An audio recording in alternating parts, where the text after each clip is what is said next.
Noong unang panahon, mayroong isang maganda at mabait na babae na nagngangalang Cinderella.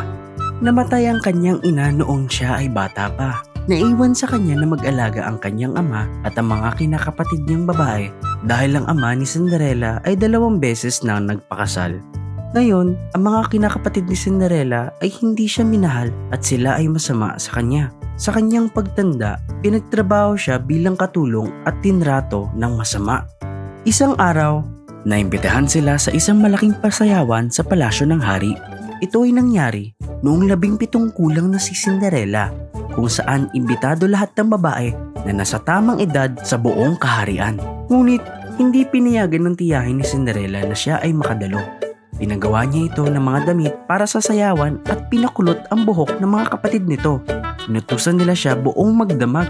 Pinunit nila ang ginawang kasuotan ni Cinderella at binato sa apoy. At sila ay nagpunta sa pasayawan. Iniwan si Cinderella na nag-iisa sa bahay. Siya ay nalungkot at nagsimulang umiyak. Nang siya ay mawawalan na ng pag-asa, isang diwata ang lumitaw at sinabi, "Minamahal, huwag kang umiyak, Cinderella. Dadalhin kita sa pasayawan. Wala akong kasuotan na maaaring masuot para sa pasayawan. At ang aking tiyahin at mga kinakapatid ay iniwan ako dito mag-isa." "Huwag kang mag-alala, mahal. Kaunting mahika lamang at pagtitiwala, kaya nating gawin ang imposible." Bipidi-papidi-boo. Winagayway ng diwata ang kanyang mahiwagang stick at nagpalit anyo na si Cinderella. Naging magandang damit ang kanyang mga lumang damit. Hinawakan ng diwata ang kanyang mga paa at nagkaroon siya ng sapatos na gawa sa kristal. "Wow! Napakaganda naman ang damit na ito, diwata. Ngunit, paano ako pupunta sa sayawan?" Nakakita ng 6 na maliit na daga na malapit sa kalabasa ang diwata. Hinawakan niya ito at sinabing, "Pipiti-papiti-boop." Biglang naging 4 at itim na kabayo at 2 tao ang mga ito. Naging sasakyan naman ang kalabasa. Natuwa ng lubos si Cinderella at pumunta na sa pasayawan na hila ng 6 na itim na kabayo. Bago sila umalis, sinabi ng diwata na, "Cinderella, kailangan ninyong makauwi bago sumapit ang hating gabi." "Pangako, maraming salamat sa ginawa ninyo, diwata." Nang nakarating na si Cinderella sa palasyo, lahat ng tao napatingin sa kagandahan ni Cinderella. Ngunit walang nakakilala sa kanya. Kahit ang kanyang tiyahin at kinakapatid ay hindi siya nakilala sa ganda ng kanyang suot na damit at sapatos. Nakita rin ito ng napakagwapong prinsipe at napamahal ito kay Cinderella nang agad-agad. Nilapitan niya ito at tinanong, "Gusto mo bang sumayaw?"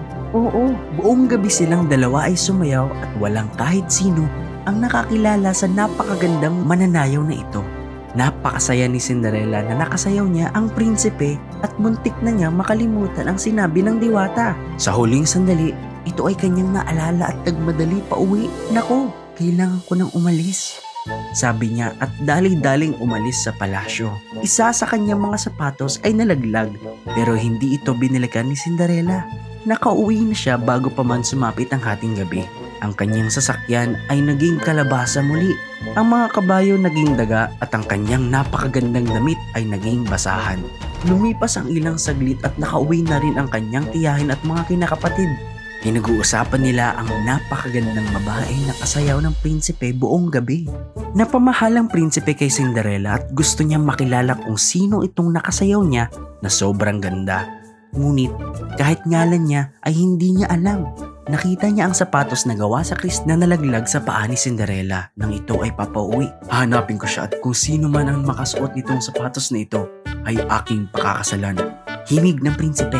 Kinabukasan, pinuntahan ng prinsipe at ang kanyang mga alila ang lahat ng bahay sa kaharian. Gusto nilang makita ang nagmamay-ari ng sapatos na ito. Pumunta ang prinsipe sa bawat bahay ngunit hindi makita kung sino ang nagmamay-ari ng sapatos na ito. Dumating ang prinsipe sa bahay ng mga kinakapatid ni Cinderella at sinubukan nila ang sapatos na ito.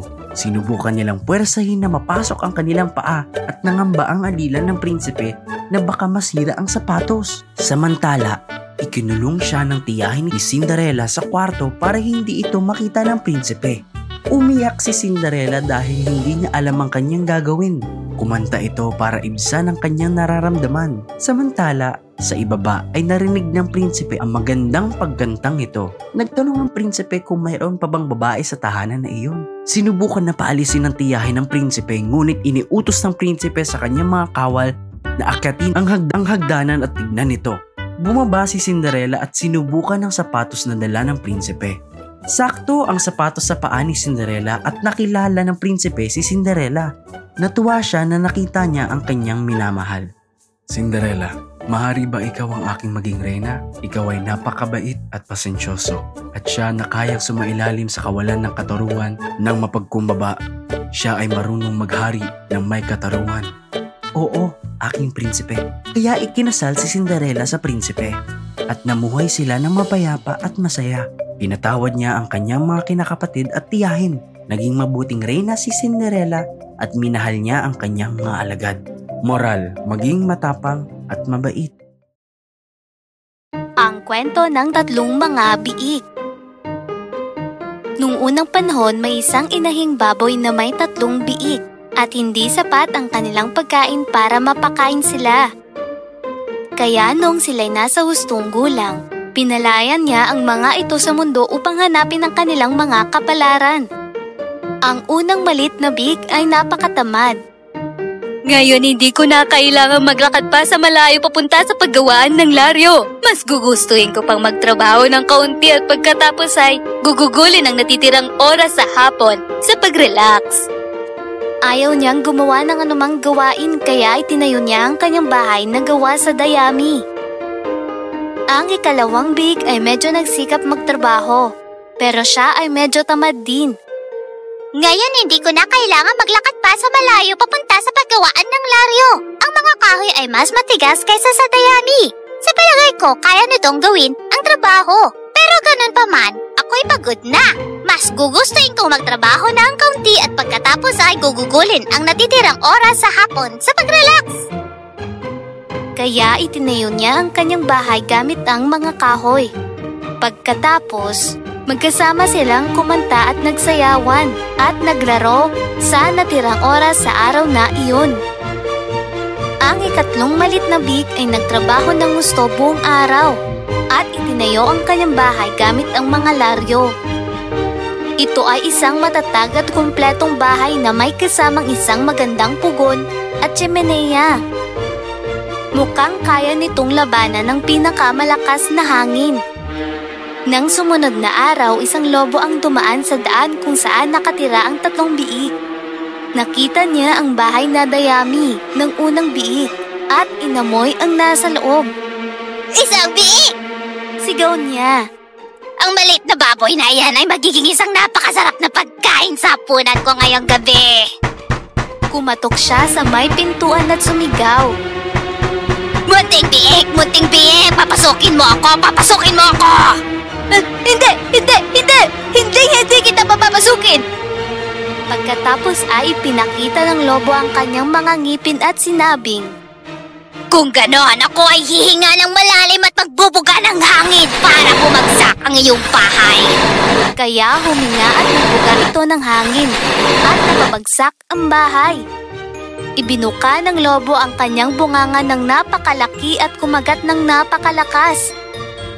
Ngunit ang unang biik ay nakatakas mula sa lobo at mabilis na tumakbo palayo sa abot ng kanyang makakaya para magtago kasama ng ikalawang malit na biik. Ang lobo ay nagpatuloy sa daan at tumaan sa ikalawang bahay na gawa sa mga kahoy. Naamoy niya ang mga biik sa loob at muli ang kanyang bibig ay nagsimulang magtubig habang iniisip niya ang tungkol sa masarap na hapunan na kanyang gagawin. Kumatok siya sa may pintuan at sumigaw. Munting mga biik! Papasukin ninyo ako! Hindi ko namin papapasukin! Kaya ipinakita ng lobo ang kanyang mga ngipin at sinabing, kung ganoon ako ay hihinga ng malalim at magbubuga ng hangin para bumagsak ang inyong bahay. Kaya huminga at nagbuga ito ng hangin at napabagsak ang bahay. At ang dalawang maliliit na biik ay naiwang nakatayo sa harapan ng nakakatakot na lobo. Sinubukang habulin ng lobo ang mga biik ng sabay, ngunit siya ay naging masyadong matakaw at ang kanyang malaking panga ay kumagat sa hangin. At ang dalawang biik ay tumakbo ng mabilis palayo sa kung saan kayang dalhin ng kanilang mga maliliit na paa. Hinabol ng lobo ang mga biik sa daan at muntikang mahuli. Ngunit pareho silang nakarating sa bahay na Lario sa tamang sandali at isinara ang pinto bago pa sila mahuli ng lobo. Ang tatlong mga biik ay nag-umpukan sa loob ng bahay, nanginginig sa takot sa lobo na nasa labas. Ang lobo ay hindi nakakain sa buong araw, kaya siya ay nagutom ng husto sa paghahabol sa mga biik. Ngayon na, naamoy niya ang tatlong biik sa loob. Alam niyang magiging magandang pista ang naghihintay para sa kanya sa kabilang panig ng mga pader ng Lario. Kaya hinampas ng lobo ang kanyang mga paa sa pintuan at sinabing, Munting mga biik! Munting mga biik! Papasukin ninyo ako! Papasukin ninyo ako! Hindi ka namin papapasukin! Kaya ipinakita ng lobo ang kanyang mga ngipin at sinabing, Kung ganoon ako ay hihinga ng malalim at magbubuga ng hangin para bumagsak ang inyong bahay. Kaya huminga at nagbuga ito ng hangin. Huminga at nagbuga ng hangin. At huminga at nagbuga. Nagbuga ng hangin. Ngunit hindi niya mapabagsak ang bahay. Sa huli, siya ay nahingal. Hindi ko na kayang huminga at umihip pa! Nang malaman niyang hindi na niya kayang huminga at bumuga ng hangin at sirain ng bahay, ang lobo ay mas lalong nagalit. Sinabi niya na, Bababa ako sa inyong chimenea at kakainin ko kayo dyan sa loob ng inyong bahay! Nang malaman ng maliliit na biik kung ano ang kanyang gagawin, naglagay sila ng kalderong puno ng tubig sa pugon at gumawa ng nagliliyab na apoy. Habang pababa ang lobo, kinuha nila ang takip ng kaldero at ang lobo ay nahulog diretso sa kumukulong tubig. Ang mga biik ay agad na isinara ang takip at iyon na ang katapusan ng malaki at masamang lobo.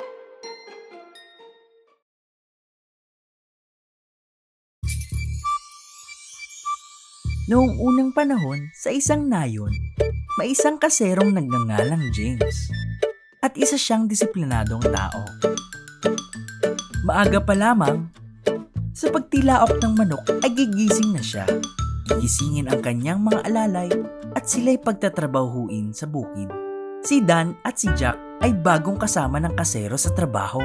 Ngunit sila ay napakatamad at hirap na hirap gumising na pumunta sa bukid araw-araw. Araw-araw, sila ay natutulog malapit sa balon. At isang araw, kinausap ni Dan si Jack. Nahirapan na akong gumising ng maaga at pumunta sa bukirin araw-araw. Sambit nito. Ganoon din ang nararamdaman ko, Dan. Ngunit ano bang magagawa natin? Pagkatilaok pa lamang ng manok, ang kasero natin ay nagigising at ginigising niya rin tayo. Palaging binabantayan ng kasero ang dalawang manggagawa. Kalaunan ay napagdesisyon na niya bigyan ng leksyon ng dalawa. Isang araw, habang natutulog ang dalawang lalaki malapit sa balon, mayroon silang narinig na boses mula sa ilalim ng balon. Jack, gaano ka katagal matutulog? Tumayo ka na riyan at gawin mo nang yung trabaho. Narinig ito ni Jack at biglang nagising.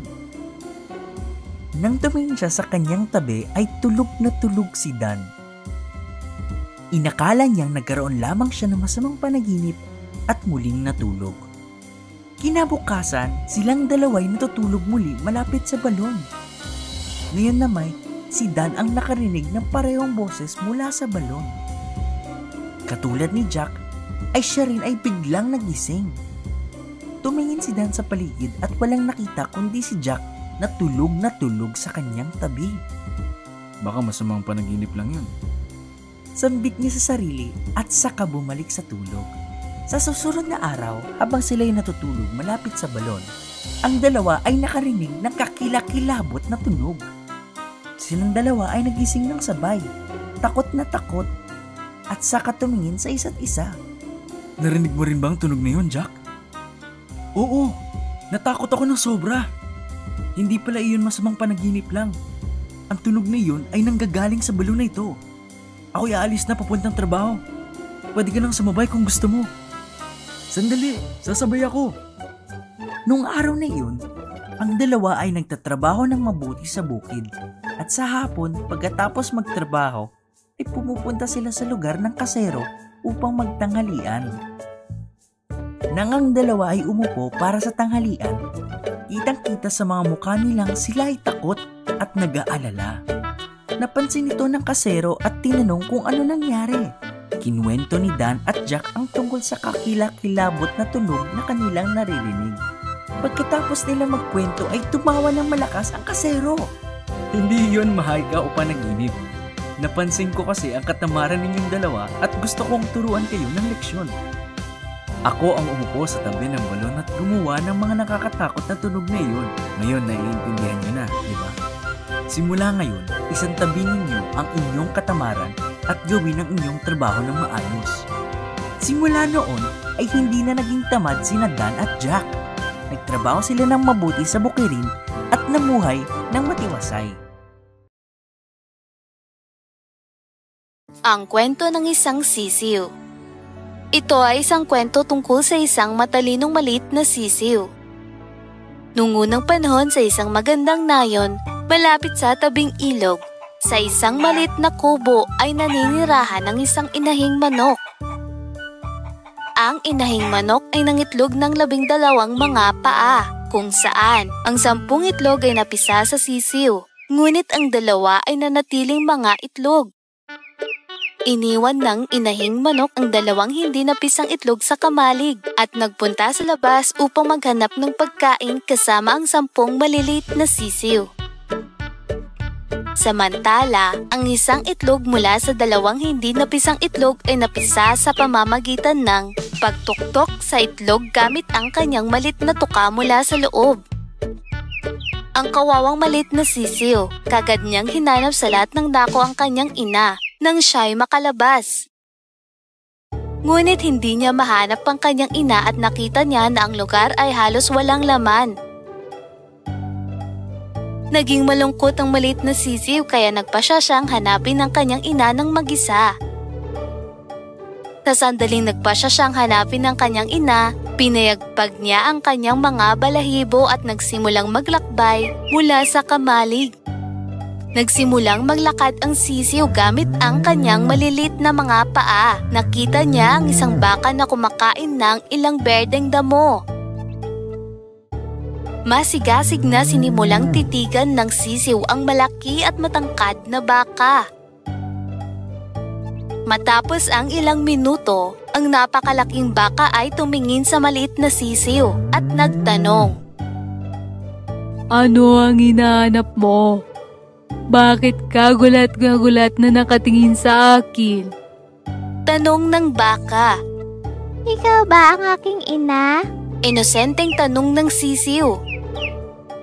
Naawa ang baka habang tinititigan ang inosenteng sisiw at sinabing, "Tumingin ka sa akin, tingnan mo kung gaano ako kalaki at katangkad. Ang iyong ina ay mas maliit kaysa sa akin." Oh, ang aking ina ay mas maliit kaysa sa iyo? Tanong ng sisiw. Pagkatapos ay pinagpatuloy niya ang kanyang paghahanap. Pagkalipas ng ilang oras, nakita ng sisiw ang kambing na kumakain ng ilang dahon. Lumapit siya sa kambing at nagtanong, Tila, mas maliit ka sa isang baka. Ikaw ba ang aking ina? Tanong ng maliit na sisiw. Mas maliit nga ako sa isang baka. Ngunit mayroon akong 4 na paa. Gayunpaman tulad mo, ang iyong ina ay may taglay na 2 binti at 2 mga pakpak. Sabi ng kambing.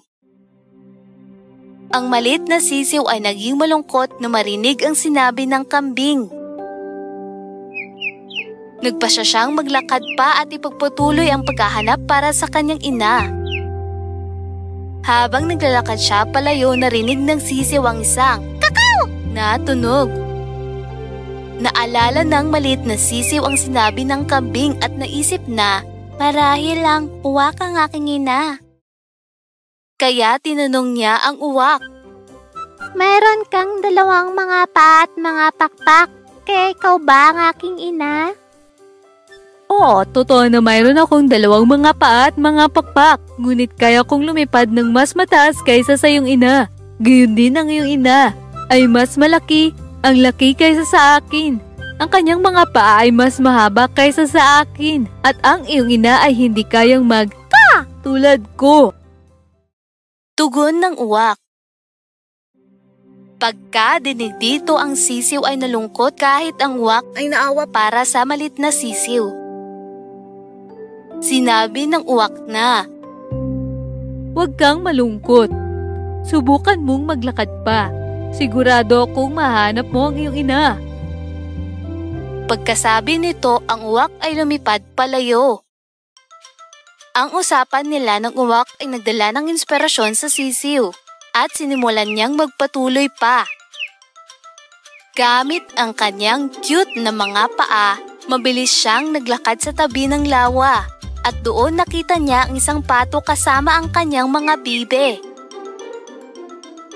Ang malit na sisiw ay napakasaya na makita ng ilang pagkakahawik sa pato na sinabi sa kanya ng uwak at tumakbo siya papunta sa pato na umiiyak na, Ina! Ina!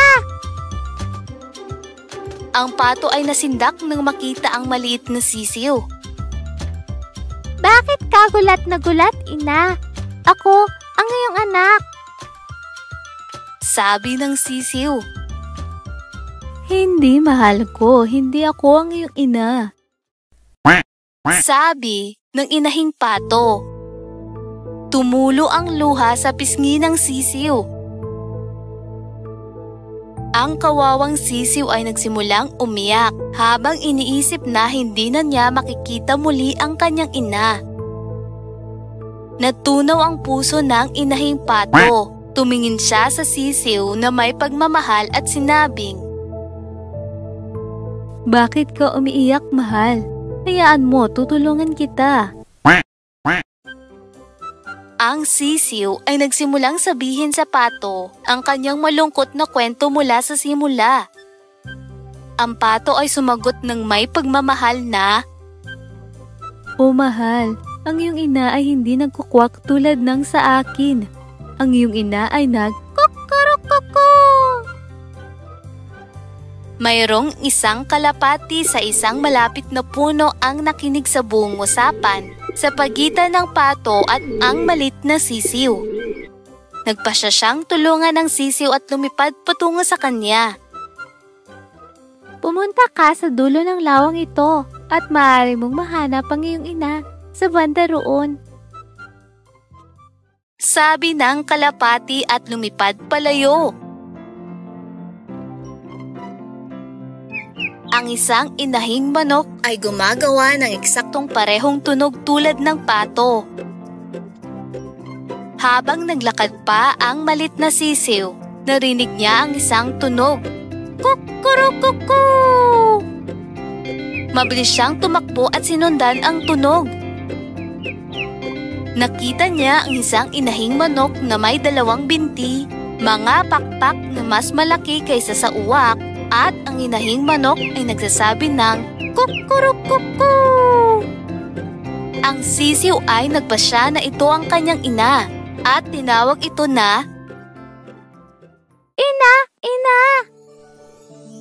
Ang inahing manok ay lumiko nang marinig ang tunog na ito at agad niyang nakilala ang kanyang anak. Tinawag ng inahing manok ang sisiw na lumapit sa kanya at ang malit na sisiw ay masaya na makita ang kanyang ina sa wakas.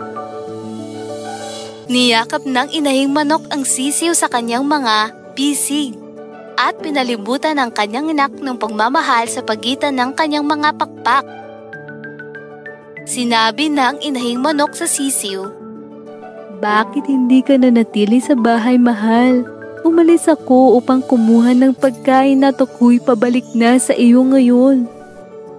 Ang inahing manok ay sabik na malaman kung paano lumabas ang malit na sisiw upang hanapin siya. Kaya tinanong niya ang sisiw ng masigasig. Ipinaliwanag ng malit na sisiw ang lahat ng bagay na nangyari gamit ang kanyang cute na boses. Kwento niya sa kanyang ina kung kano siya katapang na hinarap ang mapanganib na paglalakbay upang mahanap siya. Sa pagtatapos ng kwento ng sisiw, ang inang manok ay namangha. Ngunit higit sa lahat, masayang masaya siya.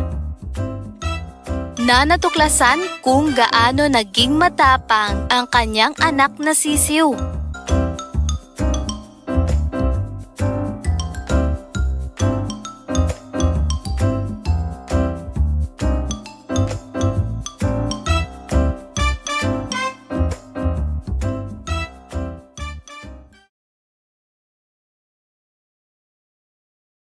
Noon, may mag-asawang nangarap magkaroon ng anak. Doon sa likod ng kanilang bahay, sa bintana, ay nakikita ang isang magandang hardin na puno ng gulay at bulaklak. Ngunit mayroong mataas na pader na nakapaligid dito at walang kahit sino man nagbalak na akyatin ito dahil pagmamay-ari ito ng isang kinakatakutan na mangkukulam.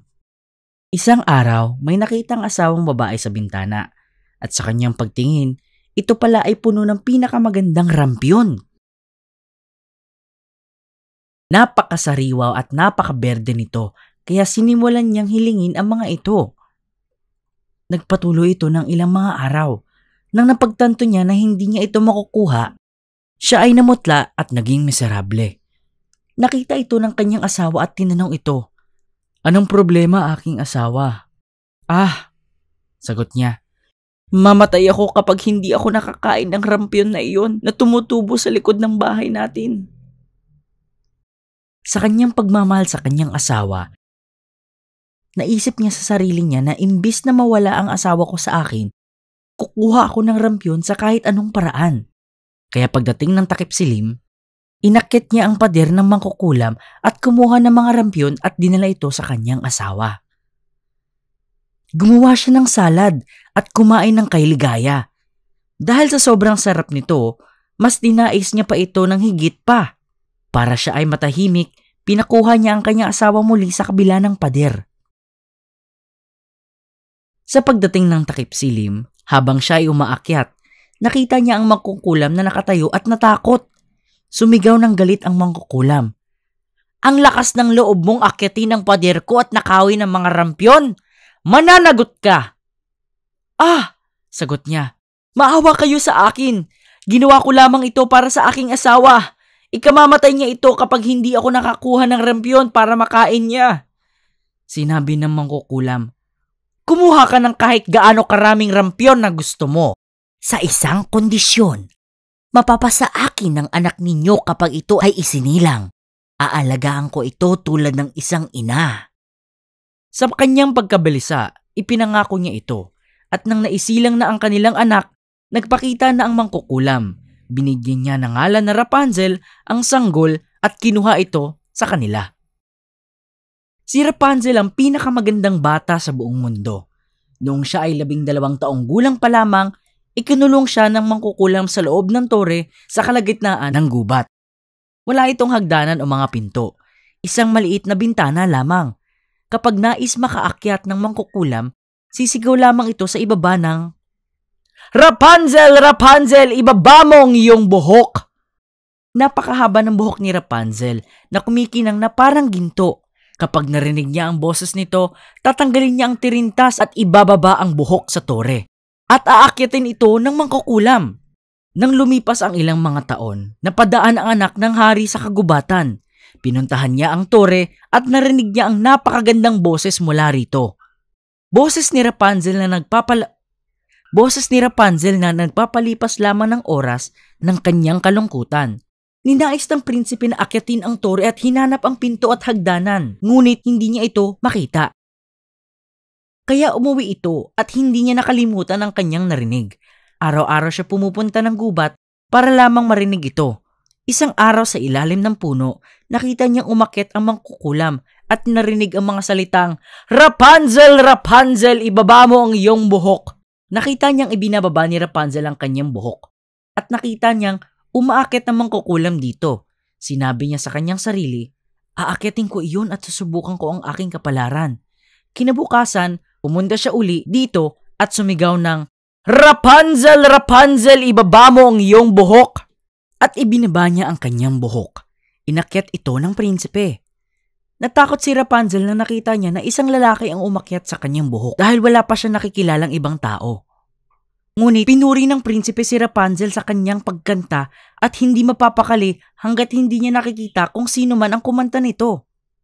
Nakalimutan ni Rapunzel ang kanyang takot at nang tinanong siya ng prinsipe na maging asawa nito, nakita niya na siya ay bata at matipuno. Inisip niya sa sarili niya, siguradong mas gugustuhin ko siya kaysa kay Inang Gothel, at inabot niya ang kanyang kamay sa prinsipe. Sabi niya, "Kusang loob akong sasama sa'yo, ngunit hindi ko alam kung paano ako makakaalis dito. Kada dalaw mo, magdala ka ng lubid na gawa sa sutla at gagawin ko itong hagdanan. At kapag handa na ako, bababa na ako sa tore na ito at maaari mo na akong isama sa iyong kabayo."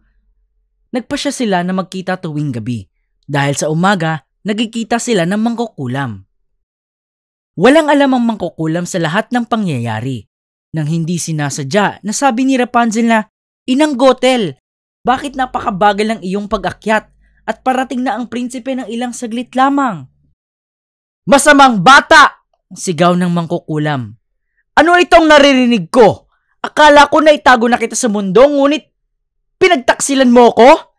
Sa kanyang galit, sinugod niya si Rapunzel at pinaghahampas ito ng ilang ulit at kumuha ng panggupit at ginupitan ng kanyang buhok. At sa kanyang galit, dinala niya si Rapunzel sa isang disyerto kung saan siya ay nanirahan ng malungkot at miserable. Sa parehas na araw na iyon, bumalik siya sa tore kinagabihan at ginamit niya ang naputol na buhok ni Rapunzel. Dumating ang prinsipe at sumigaw, "Rapunzel, Rapunzel, ibaba mo ang iyong buhok."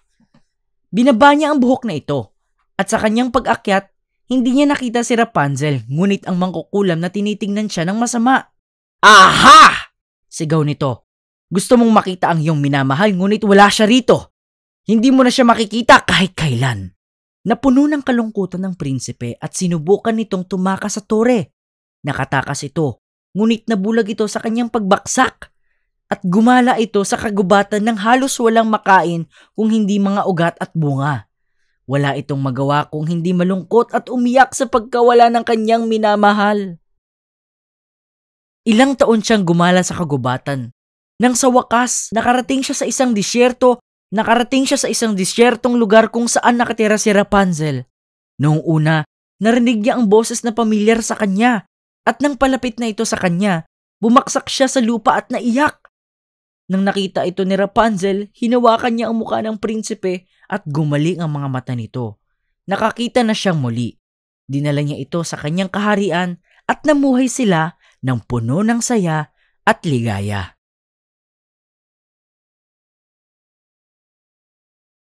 Ang kwento ng tatlong isda. Nung unang panahon sa malalim na asul na tubig ng isang lawa ay naninirahan ng maraming magagandang isda. Masayang nagsasama ang mga isda. Naglalaro sila ng volleyball kasama si Ginoong Crab at naglalaro ng taguan sa lahat ng uri ng kabibe at mga bahura ng korales. Kabilang sa maraming uri ng isda ay ang tatlong maliliit na isda, sina Merlin, Gabi at Finn. Sila ay madalas na nagsasaya kapag sila ay magkakasamang tumatalon palabas sa lawa at paglalaro sa loob ng tubig. Isang araw, ang tatlong maliliit na isda ay nakita ng mga mangingisda na napadaan at tumingin sa lawa. Sinuri nila kung mayroon nga bang mga isda sa lawa. Noong makita nila na puno ng isda ang lawa, natuwa sila at gusto nilang manghuli ng mga isda. Sinabi ng isang mangingisda na, "Tingnan mo, ang daming isda dito. Tingnan mo, ang malalaking iyon." Sinabi ng isang mangingisda na hindi pa nila nakita ang lawang ito noon at dapat silang bumalik at huliin ang lahat ng isda bukas ng umaga. Narinig ng tatlong maliliit na isda ang usapan. Nagkasundo ang mga lalaki at nagpatuloy sa kanilang lakad. Ang tatlong mga isda ay dali-daling lumangoy sa gitna ng lawa at tinawag ang iba pang mga isda para mag-usap. Ang unang isda ay si Merlin, ang pinakamatalinong isda. Sinabi niya sa lahat kung gaano kasabik ang mga mangingisda na makakita ng napakaraming isda at sila ay maaaring balikan bukas ng umaga para huliin. Gusto nyo bang mabuhay o mahuli? Ang ibang isda ay sumigaw ng, Gusto naming mabuhay! Sinabi ni Merlin na dapat silang umalis bukas ng umaga at makatakas papunta sa isang ligtas na lawa. Ang ikalawang isda ay si Gabi. Naisip niya ang parehong idea at nagpasya siyang sundin ang kaibigan. Ngunit ang ikatlong isda na si Finn ay hindi sumang-ayon sa kanila. Tumawa siya at sinabi na ang mga isda ay umaasal na parang mga duwag. Sabi niya, Ang lawa ng ating tahanan, bakit kailangan nating umalis? Sinabi ni Finn sa lahat na huwag matakot at ang mga mangingisda ay maaaring hindi makabalik. Ang mga isda ay nagsimulang mahati. Ang ilan ay sumang-ayon at sumunod kay Merlin at Gabi, habang ang natira ay sumunod kay Finn papunta sa ibang direksyon. Noong madaling araw kinabukasan, bumalik ang mga mangingisda sa lawa. Dala ang kanilang mga lambat. Inihagis nila ang lambat bago pa makatakas ang lahat ng isda. Maraming mga isda ang nahuli, kasama na sina Merlin at Gabi. Nakita ito ni Finn at dali-dali siyang pumunta sa natitirang mga isda. May plano si Finn at sinabi niya sa lahat na huwag mag-alala. Ililigtas niya ang lahat ng mga isda na nasa lawa mula sa lambat ng mga mangingisda. Lahat ng isda ay nagtipon at pumalibot sa lambat at kinagat ng napakahigpit ang lubid gamit ang kanilang mga ngipin. Sinimulan nila itong hilain at hilain ang lambat upang masira gamit ang lahat ng kanilang lakas. Hanggang ang lambat ay naputol at bumagsak patalikod ang mga mangingisda. Ang lahat ng isda ay bumalik sa lawa at sa wakas sila ay malaya. Masaya silang lumangoy palabas ng mga lambat at sa wakas sina Merlin, Gabi at Finn ay muling nagkasama at sila'y ligtas. May nakatira noon na isang mahirap na magtotroso na may dalawang anak. Isang batang lalaki na si Hansel at batang babae na si Gretel. Bagamat mayroon silang tiya, siya ay walang pake sa kanila. Mahirap na mahirap ang kanilang pamilya. Isang araw, sinabi ng tiya sa kanyang asawa, "Walang pagkain sa hapagkainan. Gusto mo ba akong mamatay? Iwanan na natin ang mga anak natin sa gubat at hayaan na silang mamuhay ng mag-isa." Walang masabi ang magtotroso. Ngunit narinig ni Hansel lahat at dali-daling kumuha ng maliliit na bato sa kanilang bakuran.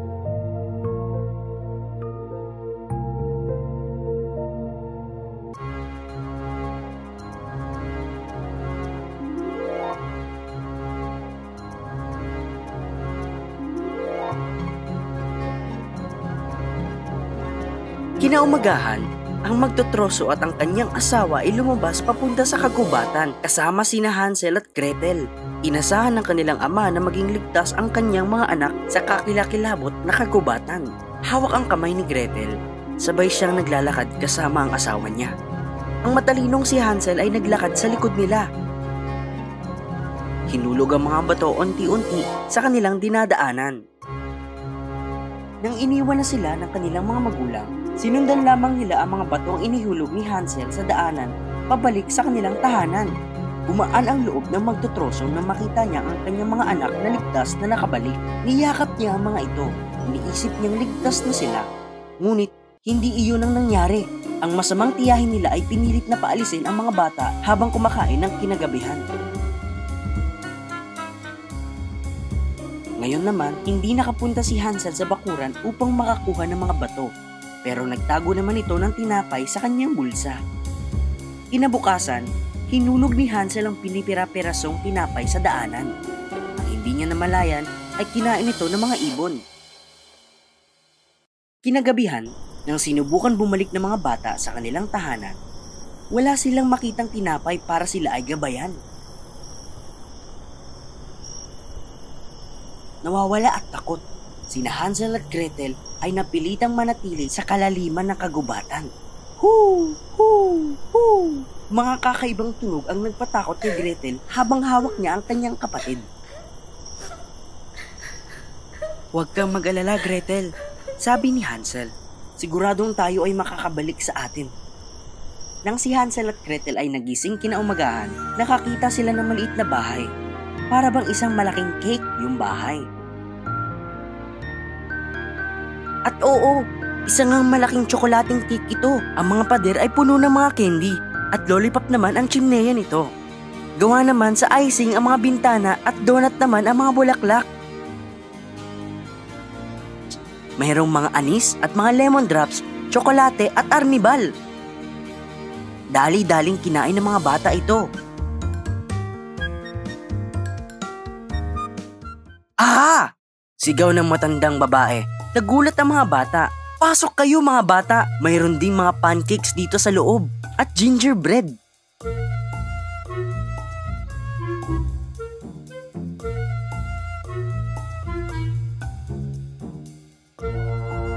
Pagkatapos, ina Hansel at Gretel ay nakaupo sa lamesa ng matandang babae. Ito na ata ang pinakamasayang pagkain ng dalawa. Sobrang saya nila na napakabait ng matandang babae na kanilang nakilala.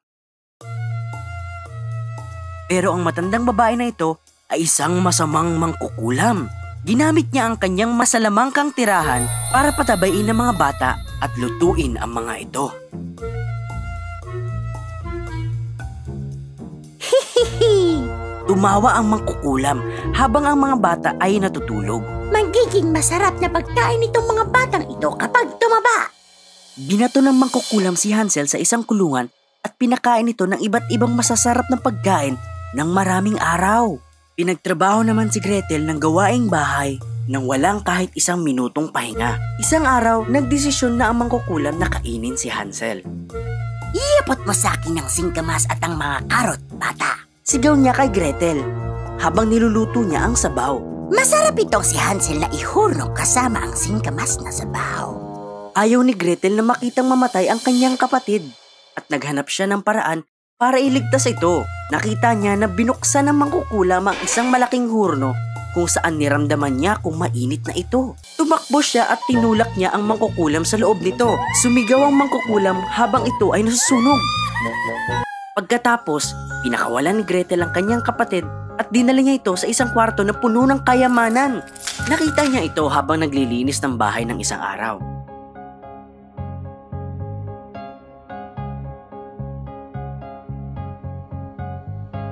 Maaari na tayong makauwi, Hansel. Magiging masaya tayo at kasama ang ating tatay. Nakita ni Hansel ang kabayo na may kariton ito sa likod ng bahay. Ito ay malasalamangkang kariton kung saan inilagay niya ang mga kayamanan habang ang bahay ng mangkukulam ay bumagsak at nasira.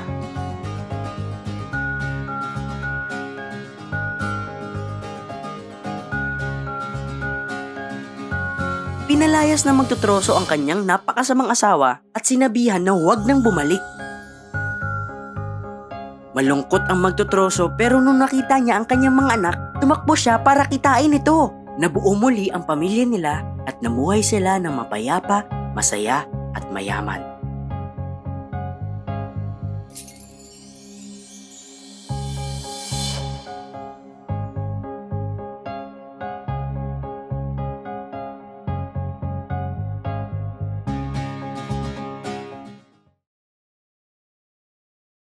Noong unang panahon, mayroong hari at reyna. Naghintay sila ng napakatagal para magkaanak at sa wakas, pagkalipas ng ilang taon, nagkaroon sila ng sanggol na babae. Inalagaan nila at pinuno ng pagmamahal ang kanilang anak. Kasama ng hari at reyna ay ang kapatid ng hari na si Boris at ang asawa niyang si Shabina na masamang mangkukulam. Mayroong masamang plano sina Boris at Shabina na kunin ang trono. Araw-araw pakiramdam ko lumalayo sa akin ang trono at hindi na ito mapapasa akin. Kapag nagpakasal ang prinsesa, siguradong kukunin ng asawa niya ang trono. Ikaw ang magiging hari at makakakuha ng trono. May plano ako para dito. Tinanggap ni Boris ang sinabi ng kanyang asawa.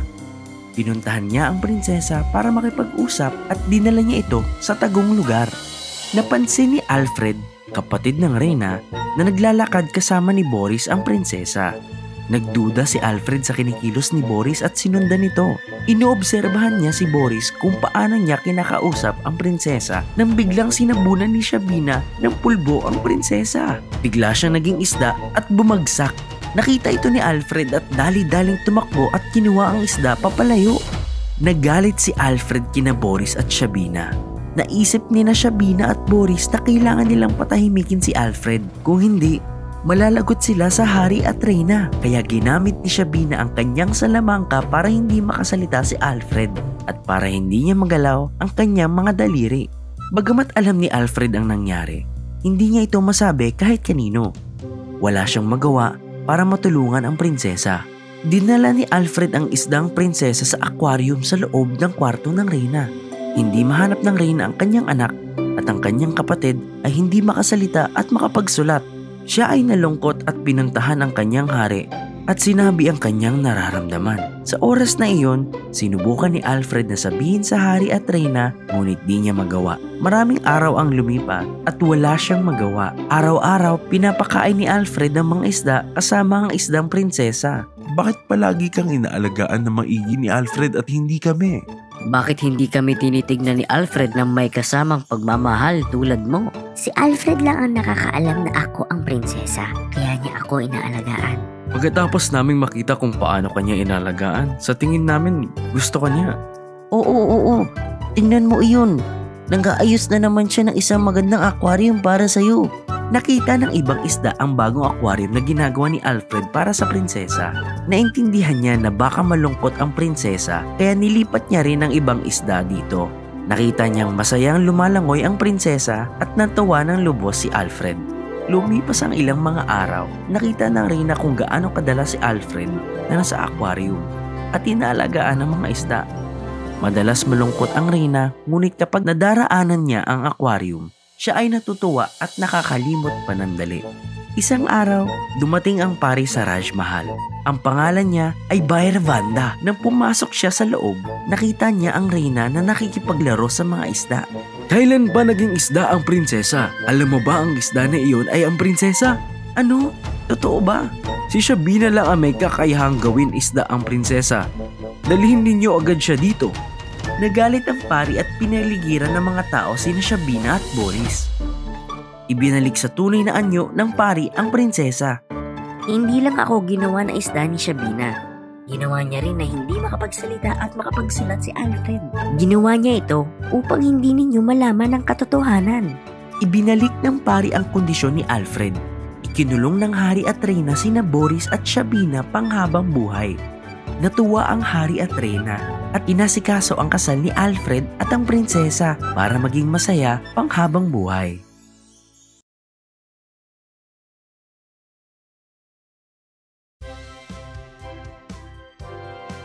Sa isang mainit na tag-araw, ang itlog ng inang pato ay nagsimulang mabasag.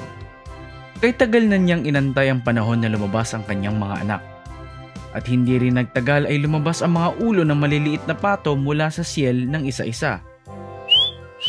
Pag-iyak ng mga ito, ang inang pato ay napuno ng pagkagalak nang makita niya ang kanyang mga anak. Ngunit may iisang patong kakaiba. Ang maliit na pato na ito ay napakamasayahin at palaging gustong sumali sa mga laro na nilalaro ng kanyang mga kapatid. Ngunit sa kasamaang palad ay ayaw nila makipaglaro sa kanya. Hindi niya maintindihan kung bakit walang may gusto sa kanya. Madalas niyang tanungin sa kanyang ina kung bakit walang may gusto makipaglaro sa kanya. Ngunit ang sinabi niya ay siya ay espesyal. Minahal siya ng kanyang ina ng pantay at wala ng iba pang bagay ang kinakailangan niya. Naglaho ang lahat ng iyon nang isang araw ay nakita niya ang kanyang refleksyon sa tubig. Sobrang pangit ko naman! Kaya pala walang nagkakagusto sa akin! Saad ng pato sa sarili. Dahil dito ay napagdesisyonan niyang lumayas. Umalis siya sa kanyang tahanan at sa kanyang paglalakad ay nakasalubong siya ng isang babae na nag-aalaga at nagpakain sa kanya. Inakalang na maliit na pato na magiging masaya na siya dito. Ngunit ang pusa at manok ng pato ay tinrato siyang napakasama kaya naman umalis siya sa bahay na iyon. Dumating ang taglamig at ang pato ay mag-isa at lamig na lamig. May isang lalaki na nakakita sa pato na nanginginig sa isang gilid, kaya naman pinulot niya ito at inuwi. Inalagaan siya ng mabuti ng lalaki, ngunit ang mga anak nito ay natatakot sa pato. Madalas ang mga bata ay tumatakbo, tumatalon at sumisigaw sa takot. Ang pato ay palaging nakakaramdam ng takot kaya naman siya ay tumakas. Sa wakas at dumating ang tagsibol. Tuwan-tuwa ang pato dahil muli siya makakalangoy muli. Isang araw habang siya ay lumalangoy, nakakita siya ng napakagandang prinsesa ng mga gansa sa lawa at nahulog sa kanya agad. Ang pato ay nahiya sa kanyang sarili at yumuko. Napatingin siya sa pudla ng tubig at anong nakita niya sa kanyang refleksyon? Nakita niya ang refleksyon ng isang gansa. Hindi na siya kulay abo at pangit na ibon. Ang pato ay manghang-mangha. Siya ay lumaki bilang isang magandang gansa. Naintindihan ko na ngayon. Ang aking mga kapatid ay mga pato, ngunit ako ay isang gansa. Sambit niya sa sarili at lumungoy papunta sa magandang prinsesa ng mga gansa. Ang pato ay nakakarinig ng mga usap-usapan na siya ang pinakamagandang pato. Ngayon, hindi na siya isang pangit na pato. Hindi nagtagal, ang gwapong gansa ay pinakasalan ng magandang prinsesa ng mga gansa at namuhay sila ng masaya. Noong unang panahon, mayroong isang magandang maya. Palagi siyang nagtitipon ng mga buto at butil. Niluluto ito araw-araw at kinakain. Mga araw ang lumipas at naging kaibigan niya ang iba pang mga hayop sa paligid niya. Mayroong pabo real, uwak, daga at ang unggoy. Kaunlan, lahat sila ay magsasalit-salit sa pagkolekta ng mga pagkain at buto. Lahat sila ay magluluto at sabay-sabay kakain. Isang araw, oras na para magkolekta ng pagkain ang unggoy. Naghanap na ako ng buto kung saan. Ngunit wala akong makita na kahit kaunting buto. Pagod na ako. Gutom na ang ibang mga hayop at sila ay nalungkot nang narinig nilang sinabi ito ng unggoy. Umakyat ang unggoy sa puno at nagsimulang kumain ng mga prutas upang ito ay mabusog. Napansin ito ng ibang mga hayop na nangyayari na ng may katagalan at gusto nilang turuan ng leksyon ang unggoy. Hindi kayang kumain ng unggoy ng mainit na pagkain at alam ito ng maya. Kadalasan, pinapalamig niya muna ang pagkain nito bago ito ibigay sa kanya. Ngunit, nang napansin niya ang kinikilos ng unggoy, para turuan siya ng leksyon, dapat natin siyang bigyan ng mainit na pagkain. Kinabukasan, nakatipon na ang mainit na pagkain para sa lahat. Pumunta ang unggoy sa maya at tinanong, "Nasaan ang aking pagkain?" "Narito, kainin mo." Nang kinain ng unggoy ang kanyang pagkain, napaso ang kanyang bibig at siya ay namula. Tumakbo ito upang maghanap ng tubig at magpalamig. Araw-araw, binibigyan nila ng mainit na pagkain ng unggoy at binabaliwala na ito. Hinayaan na nila ang unggoy na mag-isa.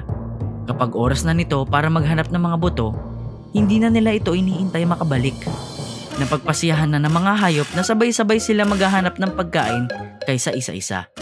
Naintindihan ng unggoy na siya ay binabaliwala na at napagtanto niya na siya ay pinaparusahan sa kanyang mga nagawa. Nalungkot ito at nakita siya ng maya. "Kaibigan, bakit ka malungkot?" "Patawarin mo ako. Hindi ako naghahanap ng mga butil at mga bato. Nagsinungaling ako sa'yo." "Alam kong hindi ka naghanap kahit na sinabi mo na sa amin na naghanap ka." "Matagal nyo na itong alam at binigyan nyo pa rin ako ng pagkain?" "Oo, alam namin at gusto naming ipatanto sa iyo ang iyong kamalian. Kahit hindi ka namin kinausap at hinintay hanggang sa sandaling ito. Sana naman napagtanto mo na iyong mali. Sana nasa isip mo na ang ating pagkakaibigan at hindi mo na ito uulitin." Moral: huwag magsisinungaling sa iyong mga kaibigan para sa makasariling rason.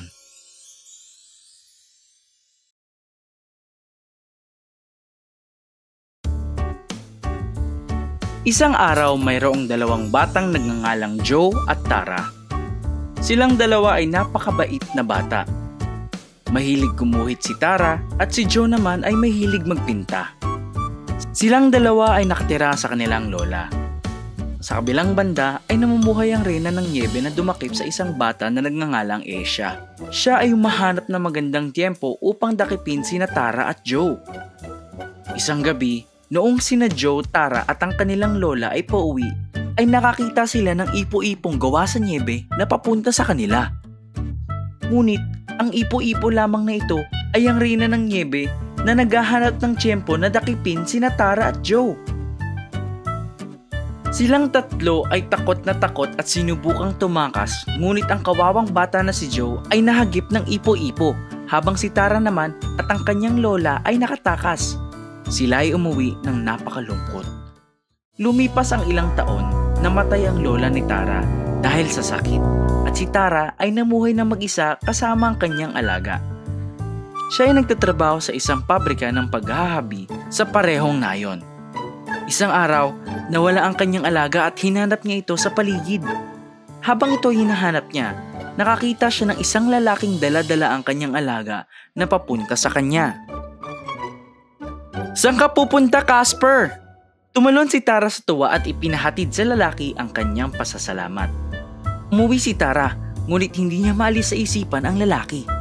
Naramdaman niya na may espesyal na pamamagitan sa kanilang dalawa at tila ba ay gusto niyang bumalik at makilala muli ang lalaki. Katulad ng kanyang plano, narating ni Tara ang lugar na tinitirahan ng lalaki. At sa kanyang pagkagulat, nakakita siya ng salamin na katulad na lamang sa kanyang alaala noong siya ay bata pa. Nagulat si Tara at nagsimulang pagmasdan ang paligid ng bahay. Sumunod ay nakakita siya ng pintang nakatakip ng tela. Tinanggal niya ang telang ito at nakakita ng imahe ng kanyang sarili noong siya ay bata pa lamang. Nakumpirma ni Tara na ang batang lalaki ay ang kanyang kapatid. Tuwang-tuwa si Tara sa nalaman at sabik na sabik makilala ang kanyang kapatid. Nang siya ay palabas ng bahay ay nakita niya ang matandang babae na malapit sa kanya. "Hinahanap mo ba si Joe?" "Sino ka at paano mo nakilala ang kapatid ko?" "Noong si Joe ay naghagip ng niebeng ipo-ipo, iniligtas ko siya gamit ang aking kapangyarihan at siya ay nilagaan ko mula noon. Kinuwento ko si Joe tungkol sa iyo at sinabing kitain ka. Ngunit nung nalaman ng reyna ng niebe na umalis siya sa aking proteksyon, ay dinakip niya ito. Ngayon ay ikaw naman ang magliligtas sa iyong kapatid. Ang salamin na nasa iyong kamay ay makakatulong upang mahanap mo kung nasaan siya." "Paano ako matutulungan ng salamin na ito?" Tinignan ni Tara ang salamin at nang tinignan niya ang matanda ay nawala na ito. "Ngayon, paano ko ililigtas ang kapatid ko?" Umiyak si Tara at tila ba nawalan ng pag-asa. Habang siya ay umiiyak, isang tulo ng kanyang luha ang pumatak sa salamin at nakita niya ang kanyang kapatid na sinusundan ng isang taliptip malapit sa isang ilog. Nawala ang imahe na ito at desidido si Tara na isalba ang kanyang kapatid. Agad-agad niyang pinuntahan ang ilog na nakita niya sa salamin. "O ilog, nawawala ang aking kapatid. Maaari mo bang ipakita sa akin kung saan siya ngayon?" Pagkasabi pa lamang ni Tara ay lumabas agad ang diyosa ng ilog. "O Tara, ang iyong kapatid ay malapit sa bundok na natatakpan ng niebe. Kailangan mong pumunta roon agad at iligtas siya mula sa masamang reyna ng niebe at ang iba pang dinakip nito." Sinunod ito ni Tara at saka naglakad papunta sa manyebeng bundok. Malakas ang pagbaksak ng niebe sa paligid ni Tara at tila nagyayelo ang lamig ng hangin. Ngunit determinado si Tara na iligtas ang kanyang kapatid mula sa reyna ng niebe. Mula sa malayo, nakita ni Tara ang kastilyong gawa sa yelo. Pumasok siya sa loob at nakita agad si Joe. Ngunit nang lumapit ito kay Joe, ay napansin niyang isang statwang gawa sa niebe lamang ito. "Joe! Joe! Joe!" Ngunit kahit anong sigaw ni Tara ay hindi siya naririnig ni Joe. Narinig ng reyna ng niebe ang boses ni Tara at nilapitan siya. Pagkalingon ni Tara ay nakita niya ang reyna ng niebe sa katawan ni Asia. "O Tara, matagal ka nang hinihintay ng kastilyo na ito. Mula ngayon ay mamumuhay na tayo dito ng masaya. Hindi mo ba nagugustuhan ang lugar na ito?" Hindi kasi ito nagustuhan ni Joe. At hindi rin nagustuhan ni Asia kung ano ang sinabi ni Joe tungkol sa kastilyo. Kaya naman siya ay naging statwa. Hindi mo ako matatakot sa mga sinasabi mo. Ang aking minamahal na Asia ay nakinig sa akin at naging parte ko. Kung kayong dalawang magkapatid ay sasama sa akin, siguradong mamumuhay tayo ng masayang magkasama. Hindi ko hayaang mangyari iyon. Sa tingin mo ay paano ka makakatakas sa kastilyo ko kasama ang iyong kapatid? Hindi lang ang kapatid ko, isasama ko rin si Asia sa akin. Ha! Sa panahon na iyon ay nakuha ni Tara ang tungkod ng reyna. Asia, ang puso mo ay tunay na malinis. Huwag mong hayaan na kontrolin ka ng reyna na ito. Hindi ka dapat sumapi sa kanya. Pumunta ko rito upang iligtas ka at ihiwalay ka mula sa reyna ng Niebe. Ngayon ay umalis ka at sumama sa amin ni Joe. Ang reyna ng Niebe ay nahiwalay mula sa katawan ni Asia sa pagsalita ni Tara at hinawakan ng tungkod. Kinuha niya ang tungkod ng Niebe at binasag ito. Pagkasira pa lamang ng tungkod, ang reyna ng Niebe at ang kastilyo ay nawala na parang bula. Ang kastilyong Niebe ay napalitan ng magandang hardin na may puno sa paligid. Matagumpay na nailigtas ni Tara sina Joe at Asia mula sa reyna ng Niebe. Nailigtas niya rin ang ibang mga tao mula rito. Lahat sila ay namuhay ng masaya at inilahad ang pasasalamat kay Tara.